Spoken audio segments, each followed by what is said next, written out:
तुम यहाँ क्या कर रहे हो? तुम्हारी हिम्मत कैसे हुई हमारी शादी में आने की? निकल जाओ यहाँ से। विक्रमादित्य रॉय की दहाड़ से पूरा बैंक्वेट हॉल गूंज उठा। उनकी आंखों में खून उतर आया था और फिर उस गुस्से, उस बेबसी और उस पागलपन में उन्होंने एक ऐसी शर्त लगा दी जिसने उस रात का इतिहास बदल दिया। उन्होंने उस फटेहाल लड़के की तरफ उंगली उठाई और चिल्लाए, अगर तूने माइक पकड़ा और इस महफिल को शांत कर दिया तो मैं तुझे 1 करोड़ दूंगा, पूरे 1 करोड़ समझा। यह शहर की सबसे रॉयल शादी थी। द ग्रैंड इंपीरियल होटल रोशनी में नहाया हुआ था। विक्रमादित्य रॉय, यह नाम ही काफी था। करोड़ों का टेक्सटाइल एम्पायर, रसूख ऐसा कि मंत्री भी अपॉइंटमेंट लेकर मिले। आज उनकी बेटी अनाया की शादी थी। हर टेबल पर इटालियन क्रॉकरी थी। स्विट्जरलैंड से मंगाए गए फूल महक रहे थे और बीचों बीच लगा था एक विशाल स्टेज, जिसके पीछे लगी लेड स्क्रीन पर दुल्हा दुल्हन की प्री वेडिंग शूट चल रही थी। सब कुछ परफेक्ट था, बस एक चीज गायब थी, आवाज। जिस सेलिब्रिटी सिंगर को बुलाने के लिए विक्रमादित्य ने चार्टर्ड प्लेन भेजा था, उसने धोखा दे दिया था। न मैनेजर का पता था, न आर्टिस्ट का। इवेंट मैनेजर पसीने में तरबतर होकर कांप रहा था। सर, हम बैकअप देख रहे हैं, मैनेजर ने हकलाते हुए कहा। बैकअप? विक्रमादित्य गरजे, मेरे मेहमान कोई सड़क का ऑर्केस्ट्रा सुनने नहीं आए हैं। मेरी इज्जत दांव पर लगी है। मेहमानों में कानाफूसी शुरू हो चुकी थी। अरे सुना, कोई सिंगर नहीं आया। सिंघानिया की पार्टी फीकी पड़ गई। इतना पैसा किस काम का जब इंतजाम ही ना हो। स्टेज वीरान पाचा था। माइक स्टैंड पर अकेला खड़ा था, जैसे किसी का इंतजार कर रहा हो। लाइट्स जल रही थीं। उसी हॉल के एक अंधेरे कोने में, जहां गंदे बर्तन रखे जा रहे थे और वेटर अपनी ट्रे सजा रहे थे, वहां एक लड़का खड़ा था। उम्र बमुश्किल 15 साल। नाम था शिवा। कुर्ता जगह जगह से रफू किया हुआ, पैजामे का रंग उड़ चुका था। पैरों में हवाई चप्पल थी, जिसकी टूटी हुई बद्दी को उसने एक लोहे के तार से जोड़ रखा था। वह मेहमान नहीं था, वह वेटर भी नहीं था। वह एक साया था, जिसे अमीर लोग अक्सर अनदेखा कर देते हैं। वह बस वहां एक कोने में छिपकर अपनी प्लेट में चावल और थोड़ी सी दाल खा रहा था।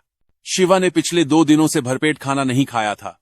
उसके लिए यह शाही शादी नहीं थी, यह सिर्फ पेट भरने का जरिया थी। लेकिन जैसे ही शोर बढ़ा, उसके कान खड़े हो गए। गायक नहीं आया। संगीत के बिना शादी अधूरी है। शिवा ने खाना रोक दिया। उसकी नजरें उस खाली स्टेज पर जम गईं। उसने ऐसा स्टेज सिर्फ टीवी पर देखा था। उसके अंदर कुछ हलचल हुई, एक अजीब सी बेचैनी।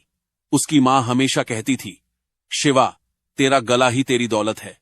जब तू गाता है तो भगवान भी सुनने नीचे आ जाते हैं। उसने अपने कांपते हाथों से प्लेट नीचे रखी।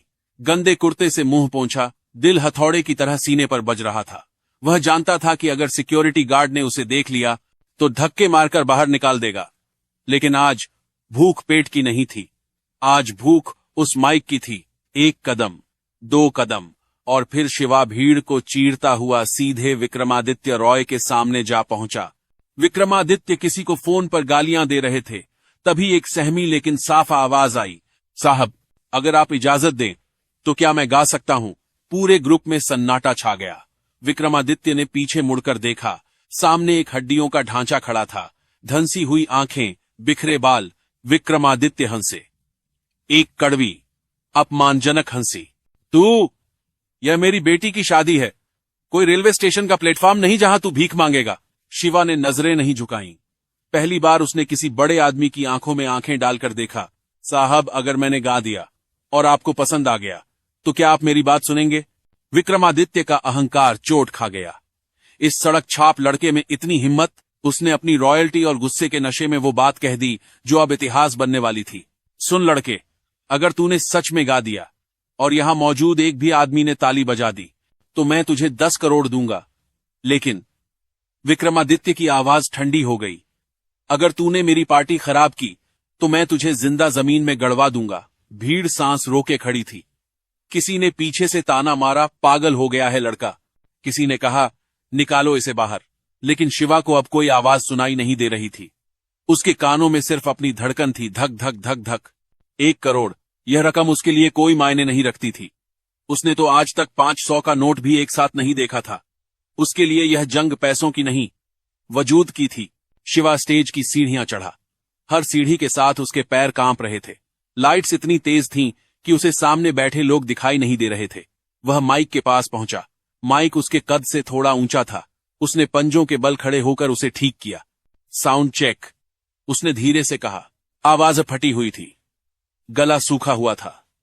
नीचे खड़े विक्रमादित्य ने हाथ बांध रखे थे। उनकी आंखों में अभी भी गुस्सा था। डीजे ने हिकारत भरी नजरों से शिवा को देखा और ट्रैक प्ले किया। यह वही गाना था जो उस मशहूर सिंगर को गाना था, एक क्लासिकल फ्यूजन, जिसे गाना हर किसी के बस की बात नहीं थी। म्यूजिक शुरू हुआ। 1 सेकंड, 2 सेकंड। शिवा ने आंखें बंद कर ली। अंधेरे में उसे वो आलीशान हॉल नहीं दिखा। उसे दिखी अपनी टपकती हुई छत, अपनी बीमार मां का चेहरा और वो लोग जिन्होंने हमेशा उसे दुत्कारा था। उसने एक लंबी सांस ली और फिर उसने अपना मुंह खोला। जैसे ही पहली तान निकली, हॉल में जैसे वक्त थम गया। वो आवाज किसी बच्चे की नहीं थी। वो आवाज एक पुरानी रूह की थी, जिसमें सदियों का दर्द था। सुर इतने पक्के, इतने साफ कि कांच के गिलास भी थर्रा जाएं।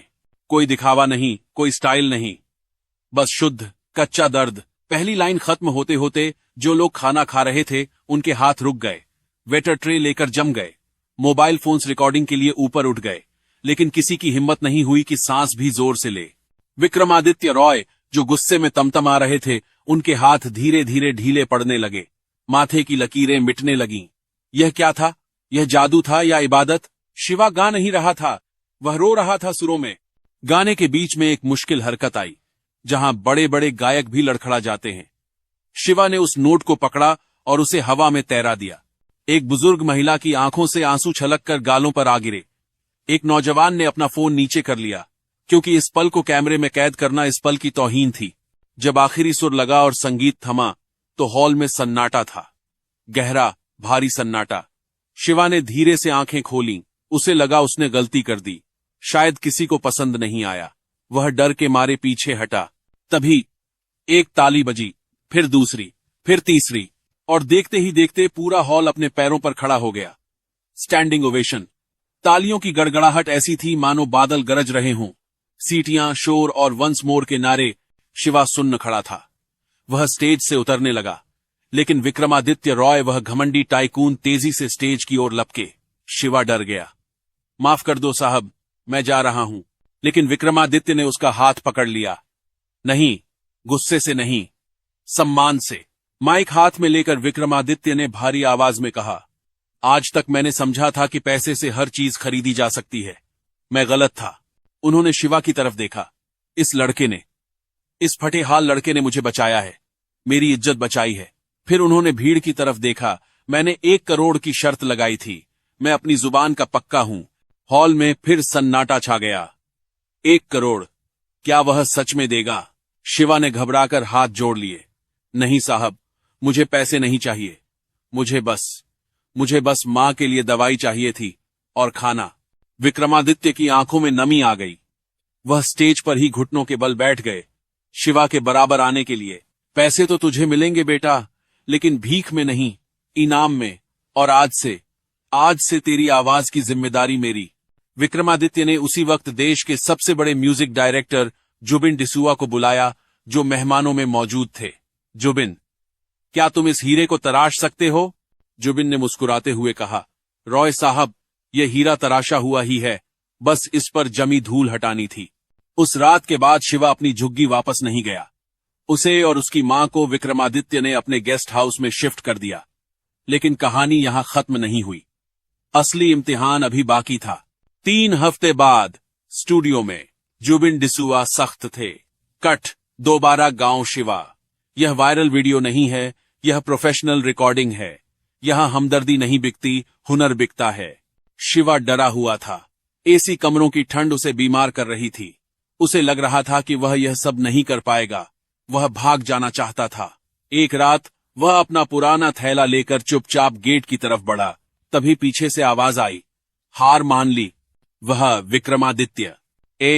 मैंने तुझ पर 10 करोड़ का दाम लगाया है शिवा, पैसों का नहीं, भरोसे का। अगर तू आज भाग गया तो दुनिया यही कहेगी कि गरीब सिर्फ सपने देख सकता है, उन्हें पूरा करने की औकात नहीं होती। क्या सच में तेरी औकात नहीं है? उस एक शब्द ने शिवा को रोक लिया। औकात। उसने थैला नीचे रखा। वापस स्टूडियो गया और माइक के सामने खड़ा हो गया। इस बार उसने किसी को खुश करने के लिए नहीं, अपनी औकात साबित करने के लिए गाया। 1 साल बाद रेडियो पर, कारों में, चाय की टपरी पर हर जगह एक ही आवाज गूंज रही थी, और यह था इस साल का सबसे बड़ा हिट सॉन्ग, सेंसेशन शिवा की आवाज में। शिवा अब स्टार बन चुका था। इंटरव्यू, शोहरत, पैसा, सब कुछ उसके कदमों में था। लेकिन वह कुछ नहीं भूला था। एक शाम द ग्रैंड इंपीरियल होटल में फिर वही स्टेज सजा था। विक्रमादित्य रॉय की कंपनी की सिल्वर जुबली थी। शिवा स्टेज पर आया। आज उसके कपड़े फटे नहीं थे। उसने डिजाइनर शेरवानी पहनी थी, लेकिन आंखों में वही पुरानी चमक थी। गाना खत्म करने के बाद शिवा ने माइक थामा। आज यहां बहुत से अमीर लोग हैं, उसने कहा, लेकिन मेरी नजर उन पर नहीं है। वह स्टेज से नीचे उतरा और सीधे किचन के दरवाजे की तरफ गया, जहां 2 छोटे बच्चे वेटर की ड्रेस में छिपकर उसे सुन रहे थे। शिवा ने अपना माइक उस छोटे बच्चे के आगे कर दिया। गाओगे? उसने मुस्कुराते हुए पूछा। हॉल सन्न रह गया। शिवा ने भीड़ की तरफ मुड़कर कहा, विक्रमादित्य सर ने मुझे मौका दिया था। आज मैं यह मौका आगे बढ़ा रहा हूं, क्योंकि टैलेंट गरीबी में पैदा हो सकता है, लेकिन उसे गरीबी में मरना नहीं चाहिए। उस दिन विक्रमादित्य रॉय ने सबसे जोर से ताली बजाई। उनकी शर्त ने सिर्फ एक सिंगर नहीं, एक इंसान भी बनाया था। दोस्तों, शिवा की कहानी हमें बताती है कि आपकी वेशभूषा, आपकी गरीबी या आपके हालात यह तय नहीं करते कि आप कहां तक जाएंगे। तय करता है आपका हुनर और वो एक मौका जिसके लिए आपको तैयार रहना होता है। किस्मत दरवाजा खटखटाती नहीं, उसे तोड़कर अंदर आना पड़ता है, बिल्कुल शिवा की तरह। अगर इस कहानी ने आपके दिल को छू लिया है तो वीडियो को लाइक करना मत भूलिएगा। कमेंट्स में बताएं कि क्या आपने भी कभी किसी ऐसे हुनरमंद को देखा है जिसे मौके की तलाश है। अपने शहर का नाम कमेंट में जरूर लिखें। हो सकता है अगली कहानी आपके शहर से हो। सब्सक्राइब करें और घंटी बजाएं।